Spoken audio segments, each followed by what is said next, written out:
दोस्तों मैं आप बच्चों को इंटरनेशनल इकोनॉमिक्स का एक टॉपिक कराने वाला हूं और टॉपिक का नाम बच्चों जो है वो है हमारा price adjustment mechanism with flexible and fix exchange rate. तो बच्चों ये वाला जो टॉपिक है ये यूजीसी नेट में भी काम आने वाला है। आप बच्चों की इंडियन इकोनॉमिक सर्विसेज की अगर आप तैयारी कर रहे हो तो वहाँ पे भी काम आने वाला है। इसके अलावा इकोनॉमिक्स ऑप्शनल में भी काम आने वाला है, क्योंकि इकोनॉमिक्स ऑप्शनल के लिए हमने सल्वाटोर सर की बुक यूज़ की है और ये पूरा का पूरा टॉपिक हम सल्वाटोर सर की बुक से ही बनाने वाले हैं। इसके अलावा अगर आप एमए इकोनॉमिक्स कर रहे हो या बीए इकोनॉमिक्स ऑनर्स कर रहे हो या पीजीटी की तैयारी कर रहे हो, तो जहाँ पे भी इंटरनेशनल इकोनॉमिक्स आपका लगता है, अगर आपके कोर्स में ये टॉपिक इंपॉर्टेंट है तो हम आपके कोर्स में ये टॉपिक ऐड कर देंगे। तो बच्चों मैं आपको बता देता हूँ कि हम कई सारे कोर्सेज जो हैं वो आपको हमारी एप्लीकेशन में मिल जाएंगे। तो टॉपिक हम शुरू करा रहे हैं जिसका नाम है adjustment with flexible exchange rate. देखिए आपको बहुत ध्यान से समझना है और देखिए बैलेंस ऑफ पेमेंट जो होता है, इससे पिछले वाले जो चैप्टर है उसमें हमने आपको बैलेंस ऑफ पेमेंट के बारे में बताया था। बैलेंस ऑफ पेमेंट जो है वो किसी देश में किसी भी कंट्री का जो ओवरऑल एक्सपोर्ट और इंपोर्ट है उसको प्रेजेंट करता है, या आप कह सकते हो आउटफ्लो इनफ्लो को प्रेजेंट करता है। तो कई बार बैलेंस ऑफ पेमेंट में डेफिसिट हो जाता है और उस डेफिसिट की वजह से दो चीज़ें होती हैं, या तो डेप्रिसिएशन होता है या डिवैल्यूएशन होता है। डिवैल्यूएशन होता है यानी कि डेप्रिसिएशन ऑफ करेंसी और डिवैल्यूएशन ऑफ करेंसी होता है, और उसकी वजह से एक देश कोशिश करता है कि जो बैलेंस ऑफ पेमेंट में नेगेटिविटी आ गई है या घाटा आ गया है उसको दूर करने का प्रयास करता है। तो जो इस तरीके से जो एडजस्टमेंट होता है वो हम आपको समझाने वाले किस तरीके से एडजस्टमेंट होता है, खासतौर पे फ्लेक्सिबल एक्सचेंज रेट सिस्टम में। और फ्लेक्सिबल एक्सचेंज रेट सिस्टम वो होता है जहाँ पर जो एक्सचेंज रेट होता है वो डिमांड एंड सप्लाई के फोर्सेस के द्वारा ही डिटरमाइन होता है। देखिए ये डिमांड है और ये सप्लाई है, मान लीजिए ये डिमांड है और ये सप्लाई है, तो उसके द्वारा जो डिटर्मिनेशन होता है उसको किस तरीके से एक नेशन करेक्ट करता है डिवैल्यूएशन और डेप्रिसिएशन के द्वारा, वो हम इस वीडियो के माध्यम से समझने के प्रयास कर रहे हैं। तो बच्चों इससे पहले हमने एक और वीडियो बनाई हुई है जो कि हमने डिवैल्यूएशन और डेप्रिसिएशन के ऊपर ही बनाई हुई है, तो जिसमें हमने आपको सबसे पहले बताया था कि डिवैल्यूएशन क्या है, इसके अलावा डिवैल्यूएशन और डेप्रिसिएशन में क्या डिफरेंस है, इसके अलावा डिवैल्यूएशन के क्या ऑब्जेक्टिव हैं, इसके अलावा कुछ कंडीशंस भी हमने डिस्कस की थी कि डिवैल्यूएशन की क्या क्या कंडीशंस है। तो बच्चों पहले आप एक बार वो वीडियो देख लीजिए जिससे कि आपको कंसेप्ट समझ में आ जाए, फिर जो सल्वाटोर सर की बुक में जिस तरीके से एक्सप्लेन किया है वो मैं आपको आगे समझाता हूँ। सबसे पहले हम बात करें डिवैल्यूएशन की, यानी कि यहाँ पे देखिए सबसे पहले डिवैल्यूएशन का मतलब समझ लीजिए। मैं बहुत ही सिंपल तरीके से समझाने की कोशिश करूंगा। मान लीजिए कि $1 जो है, ठीक है, मान लीजिए कि ₹100 का है। सिंपल एग्जांपल के लिए मान लिया कि ₹100 का है।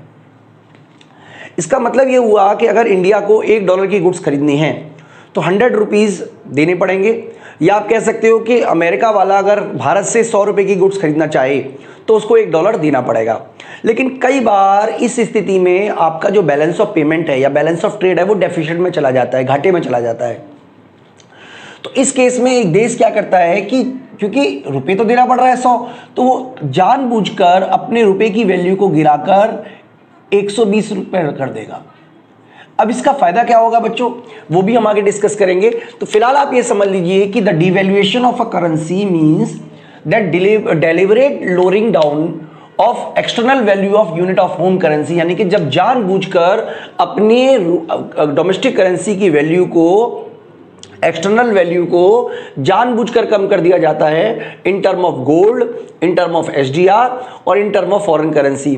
तो इस तरीके की जो अप्रोच है उसको डिवैल्यूएशन कहते हैं। यानी कि अगर मान लीजिए गोल्ड के टर्म में आपने अपने रुपए की वैल्यू गिरा दी, या एसडीआर के टर्म में गिरा दी, या विदेशी करेंसी के टर्म में जो कि आमतौर पर यूज किया जाता है फॉरेन करेंसी के टर्म में गिरा दी, यानी कि अगर $1 ₹120 का हो जाता है तो इसका मतलब ये हुआ कि अब $1 की गुड्स खरीदने के लिए भारत को ₹120 खर्च करने पड़ेंगे। ठीक है, तो इसका मतलब सिंपल सा ये हुआ कि जो विदेशों से हम सामान खरीद रहे हैं, यानी कि जो हम इंपोर्ट कर रहे हैं वो अब महंगे हो जाएंगे, क्योंकि हम इंपोर्ट महंगे हो गए, विदेशों से सामान खरीदना कंपैरेटिवली महंगा हो गया, इसलिए डेफिनेटली अब हम विदेशों से कम मात्रा में सामान खरीदेंगे। जबकि अगर हम विदेशों को सामान बेचते हैं तो विदेशों को सामान बेचने की वजह से, क्योंकि जो सामान है विदेशों में, क्योंकि अब पहले वो ₹100 का सामान खरीद पा रहा था, अब ₹120 का सामान खरीद पा रहा है, तो इसकी वजह से अब ये होगा कि ₹120 का सामान खरीदने की वजह से वो अब हमसे ज़्यादा खरीदेगा। यानी कि अल्टीमेटली इसका जो इम्पैक्ट होगा वो ये होगा कि जो एक्सपोर्ट है वो बढ़ेगा और जो इम्पोर्ट है वो घटेगा, जिससे कि जो बैलेंस ऑफ पेमेंट में जो भी डेफिसिट हो रखा है उसको दूर करने में सहायता मिलेगी। तो बच्चों मैं एक बार फिर से बता देता हूं कि डीवैल्यूएशन का मतलब होता है रुपए की वैल्यू को, अगर हम इंडिया की बात करें तो डॉलर के मुकाबले जानबूझकर गिराना, यानी कि जब एक देश अपनी डोमेस्टिक करेंसी की एक यूनिट की वैल्यू को दूसरे देश के टर्म में जानबूझकर अपनी वैल्यू को गिरा देता है, एक्सटर्नल वैल्यू को गिरा देता है, तो इसको बोलते हैं डीवैल्यूएशन, यहाँ के अवमूल्यन। तो बच्चों एक कंसेप्ट होता है डीवैल्यूएशन और डेप्रिसिएशन। देखिए दोनों में बहुत ही माइनर अंतर है, माइनर इन द सेंस, मतलब सेंस में तो कोई अंतर नहीं है, दोनों ही केसेस में $1 जो है वो 120 रुपये का हो जाएगा। लेकिन डेप्रिसिएशन में जो वजह होती है वो होती है डिमांड एंड सप्लाई। मैं आपको यहाँ पे समझा देता हूँ बच्चों। देखिए ये मान लीजिए इस तरीके से एक्सचेंज रेट डिटरमाइन होता है डिमांड एंड सप्लाई के थ्रू, ठीक है। मान लीजिए $1 जो है वो 100 रुपये का है। अब मान लीजिए विदेशी ये डिमांड है डॉलर की और ये सप्लाई है डॉलर की। अब मान लीजिए डिमांड ऑफ डॉलर बढ़ जाती है, ठीक है, तो इसकी वजह से क्या होगा, अब $1 जो है वो 120 रुपये का हो जाएगा। या इसी तरीके से अगर मान लीजिए सप्लाई डॉलर की कम हो जाती है, यानी कि डिमांड एंड सप्लाई की वजह से अगर $1 120 रुपये का हुआ है तो इसको बोलते हैं बच्चों डीवैल्यूएशन, डेप्रिसिएशन, इसको बोलते हैं डेप्रिसिएशन। डेप्रिसिएशन का मतलब हुआ कि विदेशी करेंसी की तुलना में डोमेस्टिक करेंसी की एक्सटर्नल वैल्यू का गिरना। लेकिन कारण इसका अलग है, इसमें डेलिब्रेट नहीं किया जाता, बल्कि डिमांड एंड सप्लाई के फोर्सेस प्राइसेस को गिराते हैं, ठीक है। प्राइसेस मतलब रुपए की वैल्यू को गिराते हैं, ठीक है। रुपए की वैल्यू, प्राइसेस बढ़ गए, आप कह सकते हैं $1 जो पहले 100 रुपये का था 120 रुपये का हो गया, यानी कि डॉलर महंगा हो गया, इसका मतलब रुपया जो है उसकी वैल्यू जो है वो गिर गई। तो इसको बोलते हैं डेप्रिसिएशन। और डीवैल्यूएशन तो मैं आपको ऑलरेडी समझा चुका हूं, जिसमें किसी भी देश की सरकार जानबूझकर अपने रुपए के एक्सटर्नल वैल्यू को गिराती है ताकि एक्सपोर्ट बढ़ सके, इंपोर्ट कम हो सके। बच्चों अगर हम बात करें कि किस लिए ऐसा किया जाता है, तो जैसा कि हम पहला अपने पॉइंट हमने डिस्कस किया, improvement of balance of payment position, यानी कि कई देशों के बैलेंस ऑफ पेमेंट में घाटा होता है, कई देश जानबूझकर ऐसा करते हैं ताकि बैलेंस ऑफ पेमेंट में सरप्लस बन सके।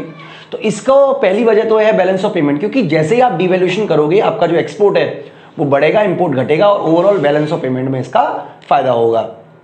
दूसरा बच्चों इसके लिए भी किया जाता है ताकि फॉरेन कैपिटल को इंक्रीज किया जा सके। फॉरेन कैपिटल तभी आएगी जब उनको अच्छी रिटर्न मिले, इसके लिए जरूरी है कि आपके रुपए की वैल्यू जो है या आपकी डोमेस्टिक करेंसी जो है वो डेप्रिशिएट करे या डिवैल्यूएट करे। तीसरा है, अगर किसी और देश ने डंपिंग यूज कर रहा है, यानी कि डंपिंग का मतलब क्या हुआ कि वो भारत जैसे देश में या किसी और देश में सस्ता सामान बेच रहा है कंपेरेटिव कॉस्ट, यानी कॉस्ट मान लीजिए चीन है, चीन में मान लीजिए 100 रुपये की कॉस्ट आ रही है, लेकिन वो बेच रहा है भारत में 80 रुपये का या 60 रुपये का, ताकि डोमेस्टिक इंडस्ट्री को नुकसान हो। तो इस केस से बचने के लिए भी, डंपिंग के केस से बचने के लिए भी एक देश डीवैल्यूएशन का सहारा ले सकता है। हालांकि डंपिंग का चैप्टर भी हम आगे पढ़ाने वाले हैं, तो उसमें भी आपको ये टॉपिक मिल जाएगा। इसके अलावा बच्चों कोई भी ऑब्जेक्टिव जैसे है उसको, यानी कि डीवैल्यूएशन जो है उसको सक्सेसफुल होने की कुछ कंडीशंस हैं। अगर वो कंडीशन फुलफिल नहीं होंगी तो डीवैल्यूएशन सक्सेसफुल नहीं होगा। तो कुछ कंडीशंस के बारे में मैं आपको इस वीडियो में डिस्कस करूंगा। सबसे पहला है more than unitary elastic demand of export and more than unitary elastic demand for import. तो बच्चों ये दो टॉपिक के बारे में बहुत ज़्यादा जो डिटेल है वो आपको इस वाली वीडियो में मिल जाएगी, जो कि हम आने वाले वक्त में बनाने वाले हैं इलास्टिसिटी अप्रोच के बारे में, ठीक है, इसमें मिल जाएगा। इसके अलावा मैं आपको बता देता हूं, यहाँ पे बेसिकली बता देता हूं, डिमांड यूनिटरी इलास्टिक का मतलब है कि एक्सपोर्ट में डीवैल्यूएशन करने की वजह से आपका एक्सपोर्ट ज़्यादा राइज करे, तभी तो आपको फायदा होगा। इसी तरीके से more than unitary elastic import का मतलब है कि डीवैल्यूएशन करने से आपके इंपोर्ट में ज़्यादा कमी आए, यानी कि अगर आपकी जो डिमांड है वो मोर इलास्टिक नहीं होगी, चाहे वो एक्सपोर्ट की हो चाहे इंपोर्ट की हो, तो आपको फ़ायदा नहीं होगा। इसके लिए हमें एक फार्मूला भी बना हुआ है जिसे लर्नर फार्मूला कहते हैं, उसके बारे में भी आगे सीखेंगे कि एक्सपोर्ट और इंपोर्ट की जो इलास्टिसिटी है वो एक से ज़्यादा होनी चाहिए, तभी फ़ायदा होगा डीवैल्यूएशन करने से। तो ये हम आने वाली वीडियो में बच्चों समझेंगे, ठीक है। इसके अलावा बच्चों स्टेबल इंटरनेशनल प्राइस होना चाहिए। मान लीजिए आपने डीवैल्यूएशन किया और विदेशी गुड्स कंपैरेटिवली सस्ती हो गई, ज़्यादा सस्ती हो गई, तो आपके डीवैल्यूएशन करने से कोई फ़ायदा नहीं होगा। डीवैल्यूएशन करने का फ़ायदा तभी होगा जब इंटरनेशनल प्राइसेस जो हैं वो सस्टेनेबल करें, कांस्टेंट रहें, तो ये भी बच्चों जरूरी है। इसके अलावा हमें नॉन काउंटर डीवैल्यूएशन मेजर, यानी कि ऐसा ना हो कि आपने डीवैल्यूएशन किया और दूसरे देश ने भी आपके बदले में डीवैल्यूएशन कर दिया। तो अगर आप दोनों ही देश अपनी करेंसी को डीवैल्यूएट करते हो तो इससे कोई फायदा नहीं होगा। तो ये भी जरूरी है कि दूसरा देश इस तरीके की पॉलिसी ना अपनाए। इसके अलावा बच्चों जो पब्लिक है, जो जनता है, क्योंकि जब आप विदेशों से सामान खरीदोगे तो वो डेफिनेटली महंगा हो जाएगा, ठीक है, पेट्रोल महंगा हो जाएगा। और क्योंकि विदेशों से आप, क्योंकि इंटरडिपेंडेंसी बनी रहती है एक देश की दूसरे देश के साथ में, तो इसके लिए भी लोग सेक्रीफाइस करने को तैयार हैं। तो बच्चों डीवैल्यूएशन का ओवरऑल इम्पैक्ट क्या पड़ता है, कब डीवैल्यूएशन करना फायदेमंद है, कब डीवैल्यूएशन करना फायदेमंद नहीं है, इसके बारे में दो अप्रोचेज हैं जो काफ़ी पॉपुलर हैं, काफ़ी ज़्यादा इनको यूज़ किया जाता है, द इलास्टिसिटी अप्रोच और द एब्जॉर्प्शन अप्रोच। तो इन दोनों के बारे में ही हम आने वाले वक्त में आपको वीडियो मिलेगी, यानी कि इस चैप्टर में हम इस दो टॉपिक को भी कवर करेंगे। इस टॉपिक पे हमने एक वीडियो बनानी है और इस टॉपिक पे हम दो वीडियो बनाएंगे। तो ओवरऑल आपको इस टॉपिक पे आपको और भी वीडियो आगे देखने को मिलेगी, ठीक है बच्चों। तो चलिए हम डायग्राम के थ्रू एक और बार आपको समझा देते हैं किस तरीके से डीवैल्यूएशन काम करता है। तो सबसे पहले तो मैं आपको बना देता हूं नेट एक्सपोर्ट का डायग्राम, या आप कह सकते हो बैलेंस ऑफ पेमेंट फंक्शन का डायग्राम। इस तरीके का डायग्राम हम बना रहे हैं बच्चों के लिए, यानी कि ये हमारा देखिए क्या है, नेट एक्सपोर्ट है। मैं यहाँ पे लिख देता हूँ, ये है हमारा नेट एक्सपोर्ट, यानी कि एक्सपोर्ट माइनस इम्पोर्ट, ठीक है। दूसरा बच्चों हम मान लेते हैं सेविंग, इन्वेस्टमेंट माइनस सेविंग, यानी कि आप, तो वो इस तरीके से हमारा इन्वेस्टमेंट और सेविंग है, ठीक है। तो यहां पे इक्विलिब्रियम हो रहा है, यानी कि इक्विलिब्रियम यहां होने का मतलब क्या है कि आप देखिए ये जो है, ये वाला, अगर मैं इसको बोलूं ए, इसको बोलूं बी, तो इतना हमारा डेफिसिट है, ए और बी के बराबर डेफिसिट है। ओके बच्चों, तो हमें ये समझना है कि जब हमारा एक्सपोर्ट, अब देखिए डायग्राम के बारे में मैं आपको बता देता हूं। अगर आपने पिछली वीडियो जो आपने नेशनल इनकम डिटरमिनेशन की पढ़ी होंगी, उसमें हमने समझा था कि जो एक्सपोर्ट होता है, ठीक है, वो ऑटोनोमस कंपोनेंट होता है, और जो इंपोर्ट होता है वो जीडीपी से नेगेटिवली रिलेटेड है। तो क्योंकि जीडीपी से ये नेगेटिव रिलेटेड है और ये कांस्टेंट रहता है, इसलिए जैसे जैसे जीडीपी बढ़ेगी वैसे वैसे नेट एक्सपोर्ट फंक्शन जो है वो नेगेटिव होता चला जाएगा। इसी तरीके से जो इन्वेस्टमेंट है उसको हम कांस्टेंट मान लेते हैं सपोज कीजिए, और इनकम बढ़ने से सेविंग बढ़ती है, तो जैसे जैसे सेविंग बढ़ेगी वैसे वैसे ये पॉजिटिव होता चला जाएगा, ठीक है बच्चों। तो ये हमें समझना पड़ेगा कि जैसे जैसे इनकम बढ़ती है वैसे वैसे हमारी सेविंग भी बढ़ती है। तो ये देखिए ये हमारा गैप है। अब मान लीजिए कि सपोज कीजिए कि इसकी वजह से जो नेट एक्सपोर्ट है वो बढ़ जाए, चलिए यहां मान लीजिए यहीं तक बढ़ गया, ठीक है। तो इसका इंपैक्ट ये होगा बच्चों, जो आपको दिख रहा होगा डायग्राम में, कि आपका जो जो आपका बैलेंस ऑफ ट्रेड डेफिसिट में था ए बी के बराबर, अब वो डेफिसिट में ना रह के बैलेंस हो गया, यानी कि डीवैल्यूएशन करने से आपका नेट एक्सपोर्ट बढ़ा। नेट एक्सपोर्ट बढ़ने से जो आपका बैलेंस ऑफ पेमेंट में डेफिसिट था ए बी के बराबर, अब वो जाके इस वाले पॉइंट पे, यानी कि पॉइंट नंबर सी पे जाके बैलेंस हो गया। तो ये डायग्राम बच्चों बताने की कोशिश कर रहा है आप बच्चों को, बहुत ही सिंपल सा डायग्राम था। बेसिकली हमें समझना है कि ये ट्रेड बैलेंस में डेफिसिट है ए बी के बराबर, और यहाँ पे वो जो नेट एक्सपोर्ट बढ़ने से जो डेफिसिट है वो खत्म हो गया। बच्चों इंडिया ने भी डीवैल्यूएशन किया है सितंबर 1949 में भी, जून 1966 में, और जुलाई 1991 में। तो इसके बारे में बच्चों हम अलग से एक वीडियो बनाएंगे जिसमें हम आपको बताएंगे कि इंडिया में डीवैल्यूएशन कब कब हुआ, कितना कितना डीवैल्यूएशन किया और उसका इंपैक्ट क्या हुआ। मोरलेस इस वीडियो में हमें यही बताना था कि डीवैल्यूएशन क्या होता है, जो कि हमने आपको बता दिया। साथ ही साथ डीवैल्यूएशन के क्या क्या ऑब्जेक्टिव थे, क्या क्या कंडीशंस हैं, और डीवैल्यूएशन की वजह से किस तरीके से ट्रेड बैलेंस में चेंज आता है। तो बच्चों मैं उम्मीद करता हूं कि आपको कंसेप्ट समझ में आ गया होगा। देखिए आपको ये बात समझनी है कि डीवैल्यूएशन करने से अगर आप ये सोचते हो कि आपका जो बैलेंस ऑफ पेमेंट में डेफिसिट है वो दूर हो जाएगा, तो ये बिल्कुल गलत बात है। कुछ कंडीशंस होती हैं जिनको फॉलो करने बगैर अगर आप डीवैल्यूएशन करते हो तो आपका जो बैलेंस ऑफ पेमेंट का जो डेफिसिट है वो दूर नहीं होगा। तो यहाँ पर हमें एक डायग्राम के थ्रू बताने की कोशिश की गई है। अगर आप ये वाला डायग्राम देखोगे सल्वाटोर रूसो की बुक में, ये वाला डायग्राम है, तो मैं आपको ये डायग्राम को ही समझाने की कोशिश करूंगा इस वीडियो में। उससे पहले हमारी कुछ एजम्पशंस है वो हम एक बार देख लेते हैं। एजम्पशंस ये है कि only two economy in the world, जिसमें यूएस और यूरोपियन यूनियन है, यानी कि एक तो यूएस को मान लिया, दूसरा यूरोपियन यूनियन को मान लिया। There is no international capital flow, यानी कि किसी भी तरीके का फ्लो नहीं हो रहा है, मतलब एक तरीके से इन्वेस्टमेंट प्रोसेस नहीं है। So the US demand of supply curve for euro reflect only trade in goods and services, यानी कि केवल गुड्स और सर्विसेज के ट्रेड को ये दिखा रहा है। जो कैपिटल इनफ्लो आउटफ्लो होता है, जो इन्वेस्टमेंट के लिए किया जाता है, जो लोन के लिए किया जाता है, वो सब ये नहीं दिखा रहा। तो देखिए जब हमने पिछली वाली जो वीडियो हमने ऐड की थी उसमें हमने समझाया था कि इलास्टिसिटी जो है, elasticity of export plus elasticity of import, इसका ज़्यादा होना बहुत ज़रूरी है। मतलब अगर वो ज़्यादा नहीं है, मतलब जितनी ज़्यादा इलास्टिसिटी ज़्यादा होगी डिवैल्यूएशन करने से उतना ही ज़्यादा फायदा होगा, और इलास्टिसिटी जितनी कम होगी डिवैल्यूएशन करने से उतना ही कम फायदा होगा। यही ये डायग्राम को बताने की कोशिश की जा रही है। लेकिन इस डायग्राम में बेसिकली क्या अंतर किया है कि डायग्राम में ना दो डायग्राम एक साथ बना दिए, तो मैं क्या कर रहा हूँ दोनों को अलग अलग बना रहा हूँ जिससे कि आपको मेरी बात समझ में आ जाए। आप चाहोगे तो मैं इसको एक साथ भी बना दूंगा।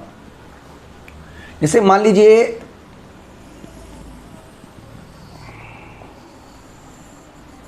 सबसे पहले, एक मिनट दोबारा से बनाते हैं।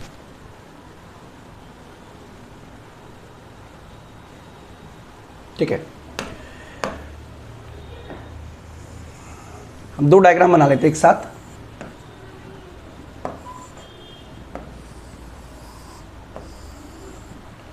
सबसे पहले वाले केस में हम ये मान रहे हैं कि जो डिमांड है वो हमारी मोर इलास्टिक है। ओके बच्चों, तो डिमांड हमारी मोर इलास्टिक है, जैसा कि इसमें दिखाया हुआ है। ये डिमांड हमारी मोर इलास्टिक है और ये डिमांड हमारी मोर इलास्टिक है, इस सप्लाई सॉरी, यानी कि ये हमारी मोर इलास्टिक है,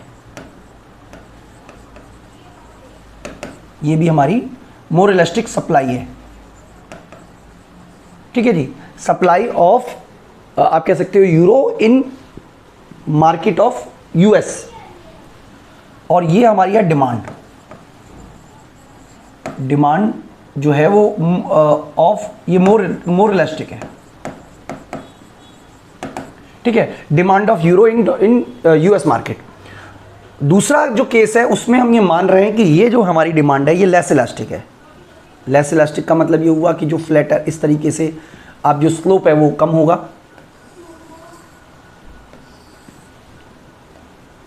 ठीक है जी, तो यहां पे मान लीजिए हमारी जो पहले $1 जो है वो 1 यूरो के बराबर है, 1 यूरो के बराबर है ये वाले कंडीशन में। इसका मतलब ये हुआ कि इस केस में आप दोनों ही केसेस में देखोगे, चाहे आपकी डिमांड मोर इलास्टिक है चाहे वो लेस इलास्टिक है, चाहे वो लेस इलास्टिक है चाहे वो लेस इलास्टिक है, तो दोनों ही केसेस में आप देखोगे तो आपका जो डेफिसिट है वो आपको 4 बिलियन पाउंड का मिलेगा। क्वांटिटी की बात कर रहे हैं यहाँ पे।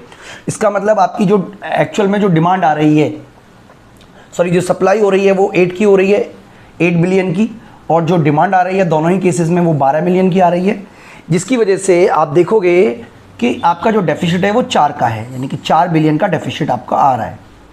अब सपोज कीजिए कि गवर्नमेंट ने डिसाइड किया है कि वो डिवैल्यूएशन का यूज़ करेगी या डेप्रिसिएशन का यूज़ करेगी, कोई भी पॉलिसी का यूज़ वो करे।